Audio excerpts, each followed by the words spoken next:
Ya, bismillahirrahmanirrahim. Assalamualaikum warahmatullahi wabarakatuh. Waalaikumsalam warahmatullahi wabarakatuh. Iya, alhamdulillah. Waalaikumsalam. Amin. Pada kesempatan ini kita bisa melaksanakan kegiatan pembelajaran biologi kelas 10 ya, meskipun dalam keadaan secara online, tapi mudah-mudahan tidak mengurangi semangat kita dalam melaksanakan kegiatan pembelajaran. Ya, mudah-mudahan kita semua senantiasa diberikan oleh Allah Subhanahu wa taala kesehatan, sehat walafiat, perlindungan, kemudahan dalam menjalankan berbagai macam aktivitas yang mudah-mudahan diridhoi oleh Allah Subhanahu wa taala. Amin ya Allah ya Rabbal alamin. Nah, sebelumnya mari kita berdoa dalam hati masing-masing dan juga kita awali pembelajaran hari ini dengan mengucapkan basmalah. Bismillahirrahmanirrahim. Nah, baiklah anak-anak hebat yang Ibu cintai dan Ibu banggakan, mungkin kalian masih ingat apa saja yang sudah kita pelajari pada minggu kemarin?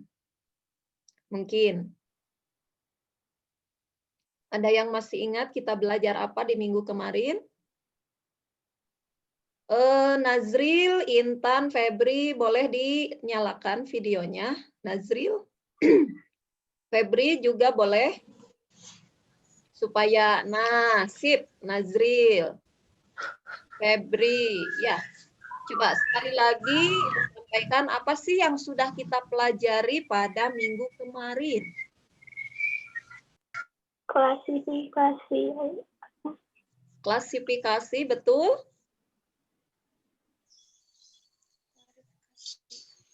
Coba apa?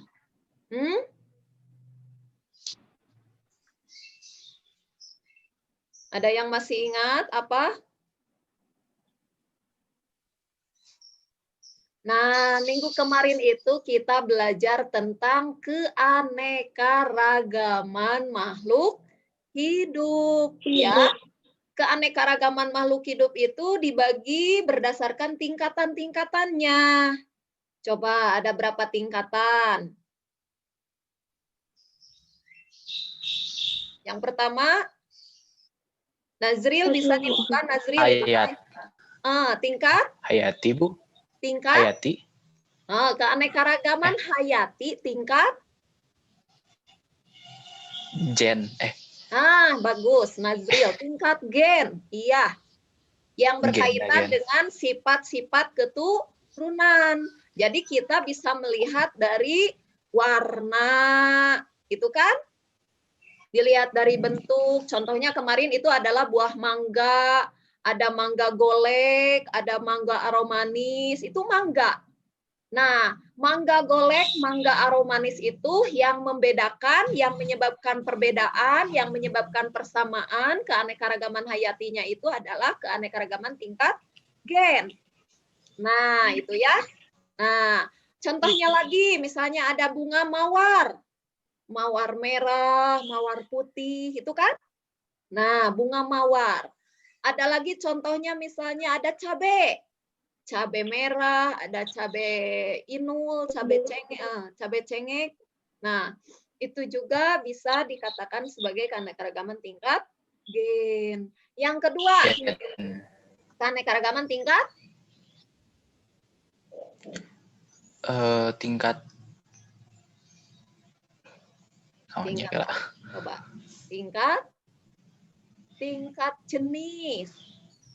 Ya, jenis-jenisnya berbeda, tapi memiliki persamaan dan perbedaan. Contohnya misalnya pada tanaman apa? Pada tanaman? Tanaman buah mangga. Kelapa sama sagu. Kelapa sama palem. Ya. Nah, terus kucing sama harimau. Kucing sama singa. Itu keanekaragaman tingkat jenis. Dan yang ketiga adalah keanekaragaman tingkat ekosistem. Coba ada yang masih ingat apa itu ekosistem? Lingkungan. Ekosistem Lingkungan, Bu. lingkungan. Lingkungan. Hah? Coba ekosistem selain lingkungan. Tempat tinggal makhluk hidup. Di dalam tempat tinggal makhluk hidup terjadinya apa? Kemarin di tempat tinggalnya terjadinya? Nah, juga, Bu. Coba kita sedang apa ini? Siap deh. Berhubungan. Terjadinya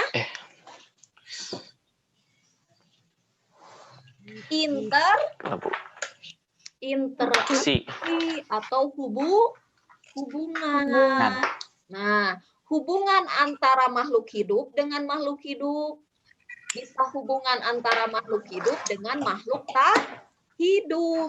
Kita sekarang sedang berinteraksi dalam sebuah tempat tinggal, wilayah, gitu ya.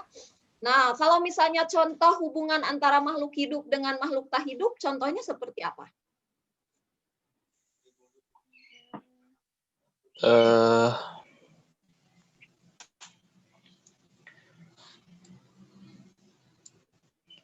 Makhluk hidup dengan makhluk tak hidup, contohnya seperti apa? Makanan. Betul sekali, Nazil. Kita makan. Nah, kita selain makan,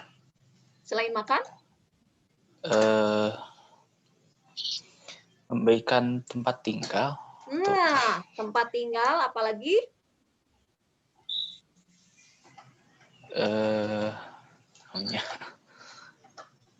Coba hubungan kita dengan lingkungan tak hidup. Kita membutuhkan apa saja?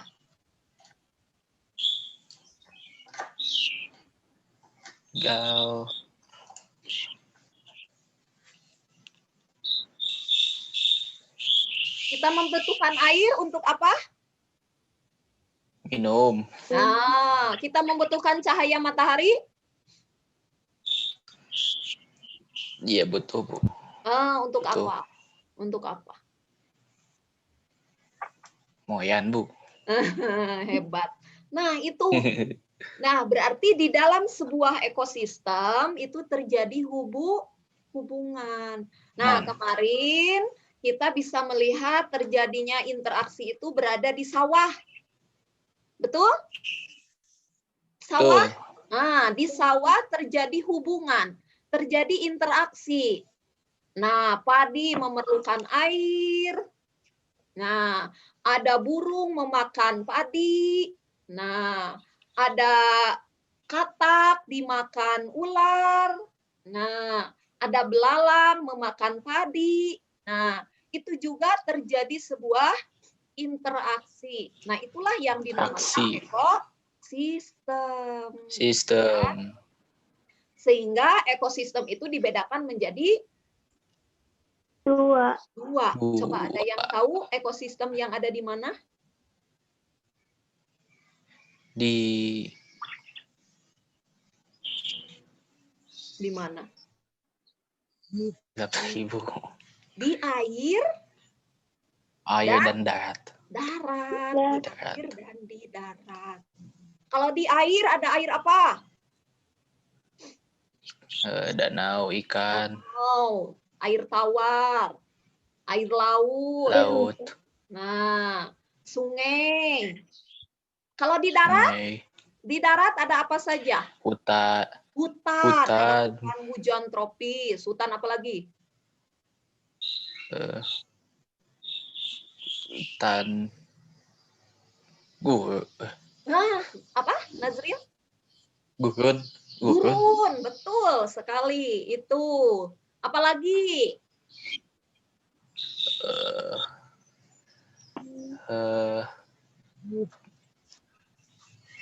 Di gurun, padang pasir, ya? Savana, tahu savana? Bu. Nah, padang rumput? Tahu? Savana. Tahu, Dibaca enggak modulnya? Modulnya suka dibaca enggak?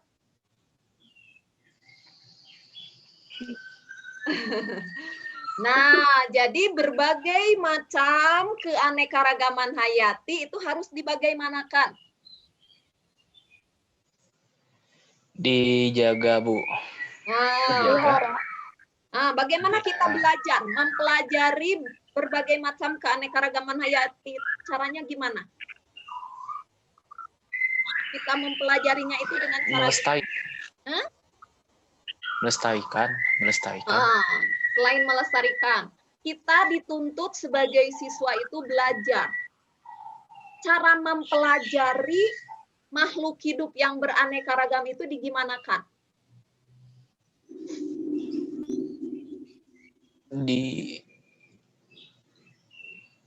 Gimana, Bu? Digimanakan? Coba ini. Ini tumbuhan, ini hewan. Coba digimanakan?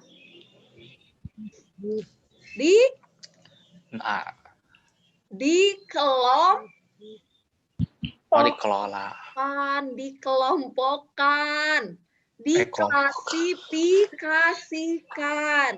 Sehingga bab sekarang yang akan kita pelajari adalah kelompok makhluk hidup. Nah, kelompok makhluk hidup. Ini bisa terlihat?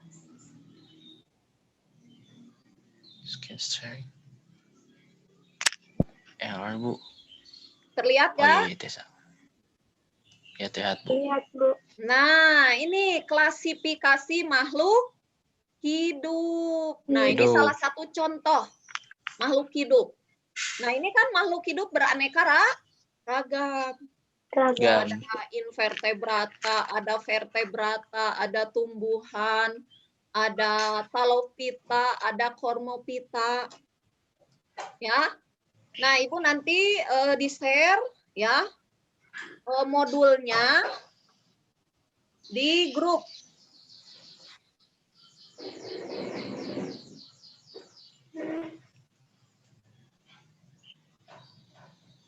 Nah, klasifikasi keanekaragaman hayati. Kenapa kita mesti belajar tentang keanekaragaman atau mengklasifikasikan keanekaragaman hayati? Di sini ada tujuan dan manfaat. Coba kalian paham tidak? Tujuan dan manfaat klasifikasi. Coba Lucy bisa dibaca? Tujuan dan manfaat klasifikasi. Klasifikasi bertujuan menyederhanakan objek studi makhluk hidup yang sangat beraneka ragam, sehingga akan lebih mudah dalam mempelajarinya. Nah, itu. Manfaat. Nah, sudah. Satu dulu. Ya. Coba kalian bisa mengaplikasikan tentang penyederhanaan suatu objek misalnya pada apa? Objek. Menyederhanakan objek misalnya. Si objek itu pabalatak misalkan atau pabaliut. Tapi kita coba kelompokkan. Contohnya misalnya kalian pada saat apa? Pada saat mengelompokkan apa? Mengelompokkan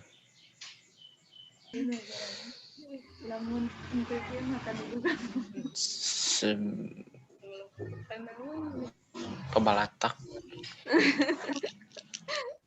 Coba apa? Baju, misalkan baju yang baru beres dijemur. Jemur, dilicin deh. Dilicin, terus digimanakan? Dikeringkan. Iya, kalau sudah dikeringkan, kan sudah kering nih baju. Terus suka digimanakan? Licin. Setelah digimanakan? Di poe heula atuh. Sudah beres dipoe, sudah beres dikeringkan, lalu digimanakan? Bu, dilicin atos? Sudah aja. Nggak dikelompokkan. Ini yang punya Nazril, ini yang punya Bapak Nazril, Oh ya, ini yang punya dikelompokkan tuh. ini yang punya Mamah Nazril, Dikelompokkan. ini punya Adek Nazril. Itu kan? Oh iya Bu. Dikelompokkan. Tujuannya Mohon. buat apa itu? Kenapa harus dikelompokkan? Nggak disatuin semuanya. Yang punya Nazril, yang punya Bapak Nazril, yang punya Ibu Nazril disatuin semuanya. Enggak kan? Enggak. Supaya apa? Rapi. Rapi. Terus supaya apa? Teratur. Mudah dalam mencari. Oh, dalam mencari Dalam baju. baju, betul sekali. Gitu kan? Paham nggak apa yang sekarang kita bicarakan? Nah, jadi kenapa makhluk hidup itu kita kelompokkan, kita klasifikasikan. Ini supaya yang beraneka ragam, makhluk hidup yang beraneka ragam itu lebih mudah kita mempelajarinya. Ya, makanya ada yang termasuk ke dalam kelompok tumbuhan, ada yang termasuk ke dalam kelompok hewan. Gitu. Coba sekarang, ini siapa ini, Febri? Ya, Bu. Ya, coba manfaatnya gimana, Febri?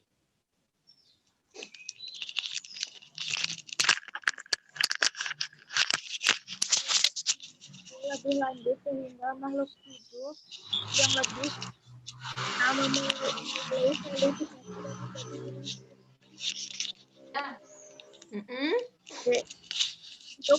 untuk dipelajari agar dapat melestarikan keanekaragaman hayati di masa mendatang. C. Untuk mengetahui hubungan antara organisme satu dengan lainnya. Sip. Nah, ini berkaitan juga dengan tadi yang disampaikan oleh Nazril kan? Pada saat kita setelah belajar tentang keanekaragaman hayati, kita mampu melestarikan. Nah, berarti kan cara melestarikan itu harus dipelajari, bagaimana penelitian selanjutnya diteliti. Maka misalnya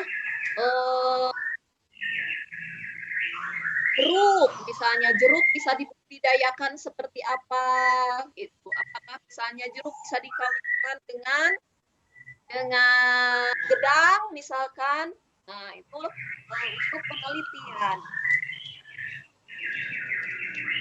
Nah, sekarang coba Nazril yang kedua. Dasar dan kriteria klasifikasi makhluk hidup. Pada tumbuhan, salah satu dasar yang digunakan dalam klasifikasi adalah bentuk daun dan urat daun. Bentuk daun seperti pita merupakan ciri tumbuhan monokotil. Bentuk daun oval atau membulat dengan urat daun menyirip merupakan ciri tumbuhan dikotil. Nah, ini kan kita mulai mempelajari. Oh, ini mah yang daunnya seperti pita, masuknya kelompok monokotil. Oh, yang ini daunnya seperti menyirip, seperti sirip, masukkan ke dalam kelompok dikotil. Nah, ini kan sebagai bahan penelitian ke depannya, gitu ya. Lanjut, ada siapa lagi nih sih di sini? Hema, boleh Hema yang kedua selanjutnya. Dasar-dasar klarifikasi makhluk hidup. Dasar klarifikasi pada hewan antara lain adalah gerak dan ada tidaknya tulang belakang. Tempurung kura-kura merupakan perkembangan tulang belakang vertebra. Cangkang siput merupakan rangka luar yang terbuat dari kalsium. Nah, ini adalah dasar klasifikasi pada hewan, ya. Dilihat dari ada atau tidak adanya tulang belakang. Jadi ini termasuk hewan-hewan yang termasuk. Nah, yang ini yang siput, kira-kira Hema, menurut Hema ini bertulang belakang atau tidak? Ya, Bu. Kenapa? Emang ada tulang belakangnya?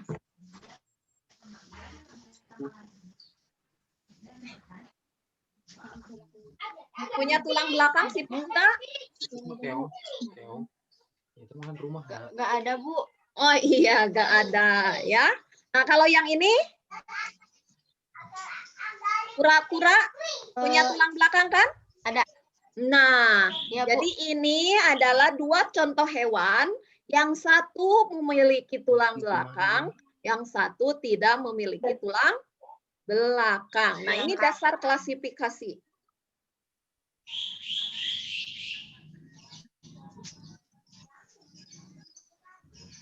Lanjut, coba boleh Ayu.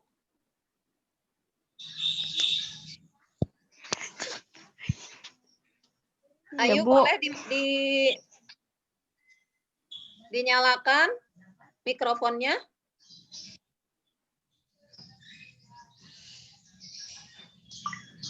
Nah, boleh Ayu. Bagaimana proses klasifikasi?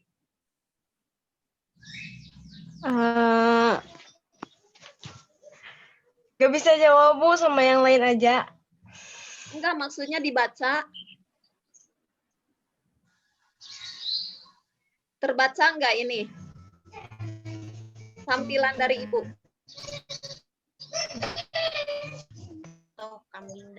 Tadi gitu.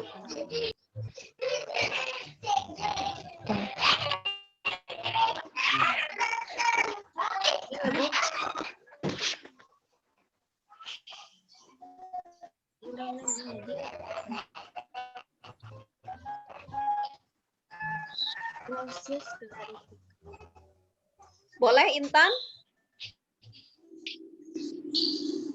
Indonesia.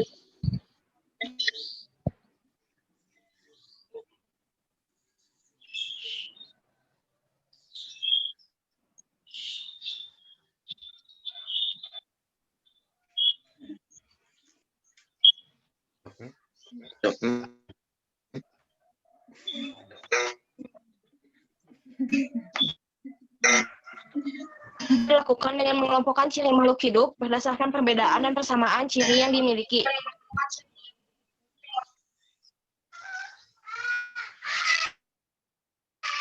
Lanjut. Contohnya kambing dan sapi. Kambing dan sapi merupakan kelompok mamalia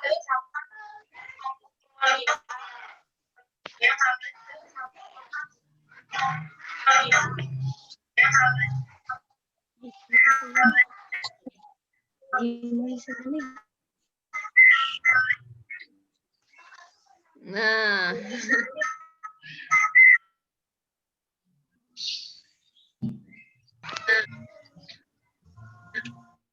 Nah, ini coba digarisbawahi bahwa klasifikasi itu dilakukan dengan cara mengelompokkan makhluk hidup berdasarkan perbedaan dan persamaan cirinya. Sehingga kenapa misalnya kambing sama sapi dikelompokkan ke dalam kelompok yang sama? Nah, itu karena memiliki banyak persamaan.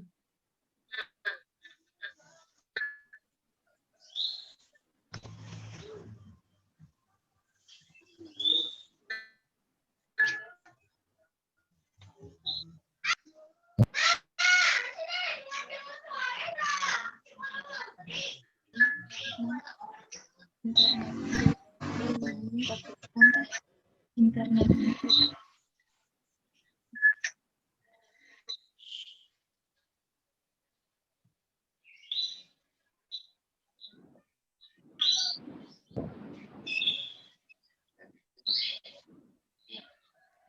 Selanjutnya, sistem klasifikasi.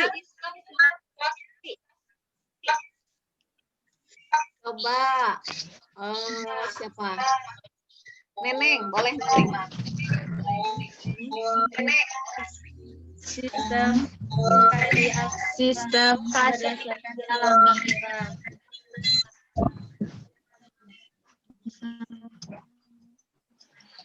Yang lainnya yang belum Ibu suruh mohon di mute-kan ya mikrofonnya. Mute-kan ya mikrofonnya. Mute-kan ya mikrofonnya.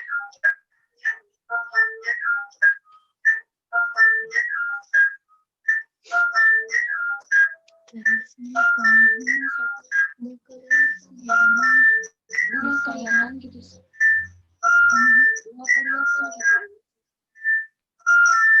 ininya udah kelihatan.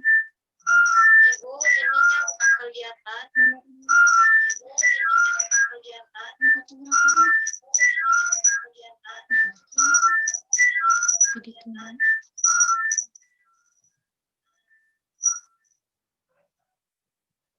Sudah?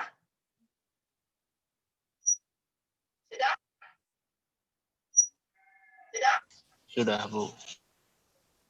Ada? Sudah, Bu.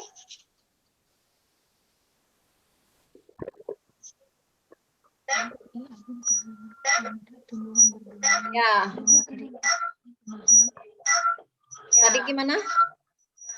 Iksan Gumilar ini mengacungkan tangan, boleh Iksan?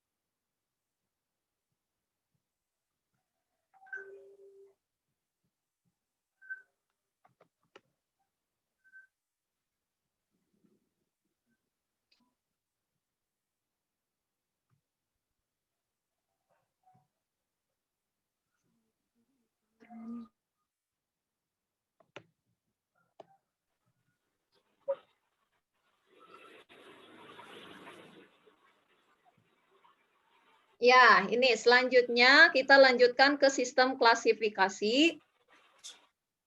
Bahwa sistem klasifikasi itu ada yang secara alami, yaitu berdasarkan sifat natural. Misalnya di sini, aku, jamur, dan lumut dikelompokkan sebagai tumbuhan tidak berbunga. Ya, karena memang ini merupakan tumbuhan-tumbuhan yang tidak berbunga.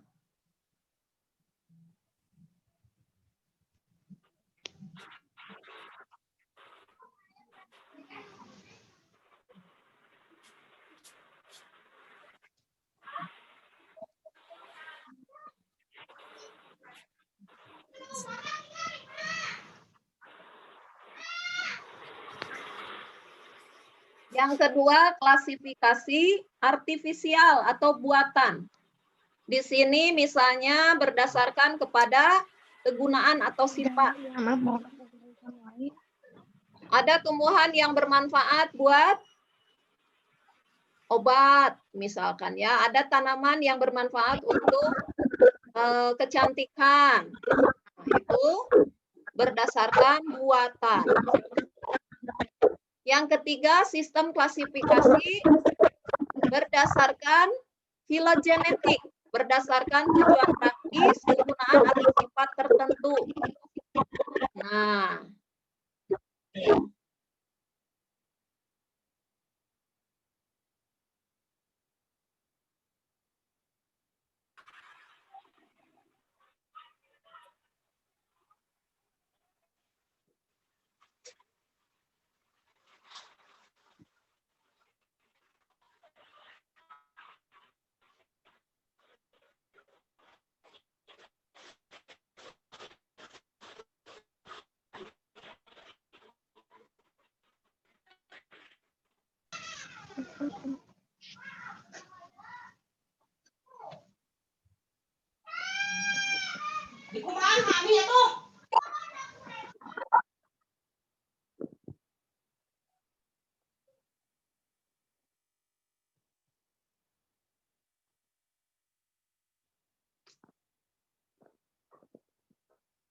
Nah, ini mohon maaf, ini sebentar macet.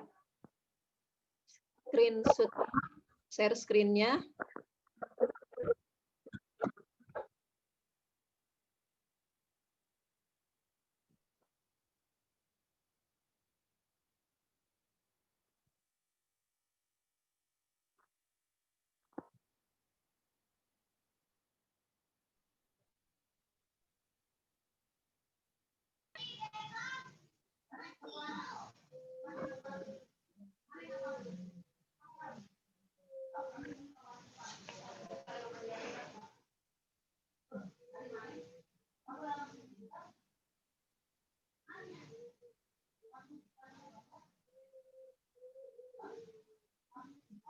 Selanjutnya kita masuk ke tingkatan takson atau urutan takson, tingkatan-tingkatan.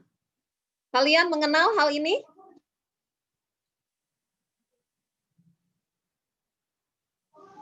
Ya.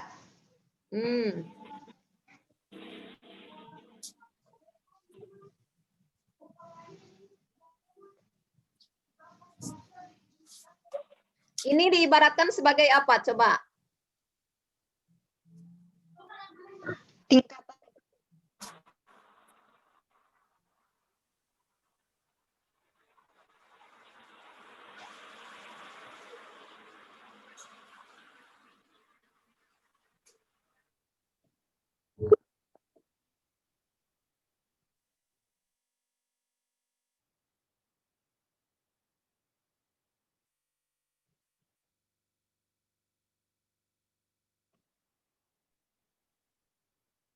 Ya, gimana Ayu? Ada yang ingin disampaikan? Enggak, Bu. Hah? Nah, ini Ayu mengacungkan tangan. Kapan cek? Oh, ya, baik.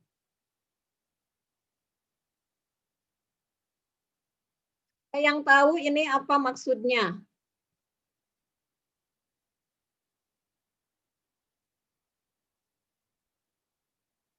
Tampilan di kalian apa, Ibu? Yang ada?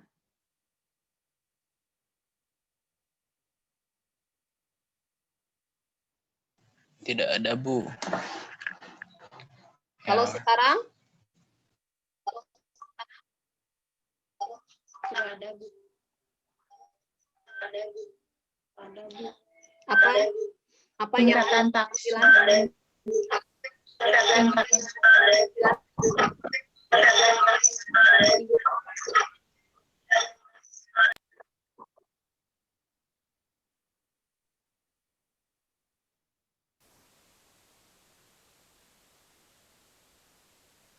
Ya, baik. Ini tingkatan takson seperti diibaratkan sebagai mencerminkan sebuah alamat seseorang. Ya, misalkan ibu, misalkan ya, ibu berasal dari negara mana? Kingdom, kerajaan. Ibu berasal dari negara Indonesia. Misalkan provinsinya dari mana? Provinsinya misalkan dari Jawa Barat. Nah, ini seperti halnya filum. Kelas diibaratkan sebagai kabupaten. Ibu itu berasal dari kabupaten mana? Terus ke bawah, setelah kabupaten, kecamatan. Ya. Terus lagi setelah kecamatan, desa. Setelah desa, RT misalkan ya. Nah, barulah nama ibu adalah Elis Nur Hayati. Berasal dari Desa Cisurupan, Kecamatan Cisurupan, Kabupaten Garut, Provinsi Jawa Barat, negara Indonesia.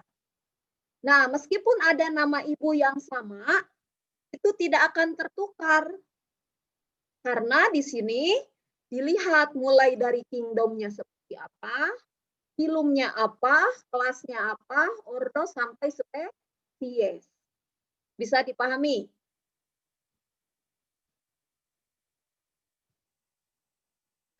Bisa, Bu. Ya. Nah, sebagai contoh misalnya ini, ada Rafflesia arnoldi. Nah, Rafflesia arnoldi ini kingdomnya merupakan plantae namanya. Plantae itu tumbuhan. Divisionya Magnoliophyta. Nah, jadi divisio itu merupakan bawah dari kingdom. Jadi sebetulnya plantae itu terbagi menjadi 3 divisi. Ada yang termasuk ke dalam spermatofora ataupun tumbuhan berbunga, ada yang termasuk ke dalam bryophyta dan ada yang termasuk Pteridophyta, tumbuhan paku. Nah, sedangkan Rafflesia arnoldi ini termasuk Magnoliophyta. Kelasnya Magnoliopsida. Ordonya Rafflesiales. Sukunya Rafflesiaceae, marganya Rafflesia, dan spesiesnya Rafflesia arnoldi. Coba sekarang kalian perhatikan bagaimana cara penulisan dari mulai marga. Berarti marga atau genus itu bagaimana cara menulisnya. Terus juga famili, bangsa, kelas. Ya. Sekarang cara mengidentifikasi tumbuhan. Misalnya, yang ini tumbuhan menghasilkan spora. Ini tahu tidak tumbuhan paku? Apakah paku itu termasuk ke dalam tumbuhan spora? Kalau kalian misalkan termasuk, maka tulis nomor 2. Ya. Nah, apakah ini daunnya mudah menggulung? Nah, daun mudah menggulung namanya Pteridophyta. Kalau tidak memiliki daun sesungguhnya itu Bryophyta. Biji terbuka Gymnospermae, biji tertutup Angiospermae. Jadi kalian nanti bisa melakukan identifikasi terhadap berbagai tumbuhan. Misalkan, apakah ini tadi daunnya menyirip atau daunnya seperti pita? Kalau misalnya daunnya menyirip, berarti itu masuk ke dikotil. Kalau daunnya seperti pita, masuk ke monokotil. Jadi coba kalian perhatikan nanti tumbuhan-tumbuhan yang ada di sekitar kalian, itu apakah masuknya ke monokotil atau dikotil? Kalian bisa mengidentifikasi dengan cara membuat kunci determinasi. Nah, kunci determinasinya itu yang tadi. 1. A. Tumbuhan dengan daun menyirip. B. Tumbuhan dengan daun seperti pita. Nah, untuk saat ini, ya mungkin pembelajaran kita demikian. Untuk cara klasifikasi,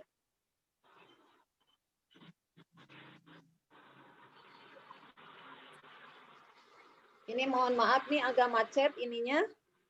Jadi nggak bisa dialihkan ke slide berikutnya.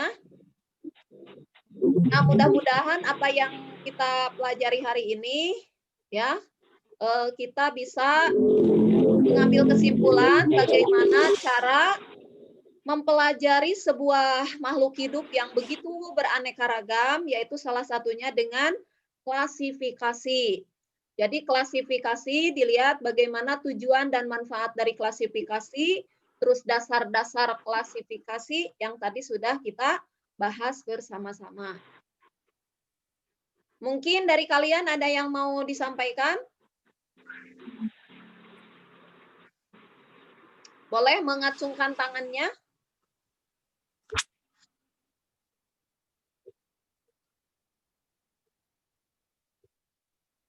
Ada yang mau disampaikan?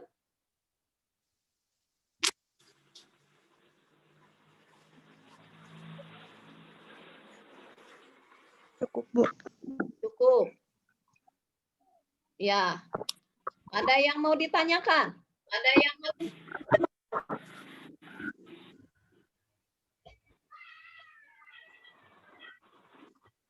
Ya, baiklah. Kalau tidak ada, kita mungkin bisa berdiskusi mengenai tugas yang kalian harus kerjakan. Jadi di sini mengidentifikasi, mengelompokkan dulu makhluk hidup, boleh tumbuhan yang ada di lingkungan kita, ya, yang ada di lingkungan kita. Itu mana yang termasuk ke dalam tumbuhan monokotil, misalkan mana tumbuhan dikotil, itu bisa kalian yang ada di sekitar kalian saja diidentifikasi. Bentuk daunnya tadi, kalau bentuk daunnya menyirip, masuknya ke dikotil. Kalau bentuk daunnya seperti pita, masuknya ke monokotil. Mungkin pembelajaran kita cukupkan dulu sekian, ya. Wabillahi taufiq wal hidayah. Wassalamualaikum warahmatullahi wabarakatuh. Waalaikumsalam warahmatullahi wabarakatuh.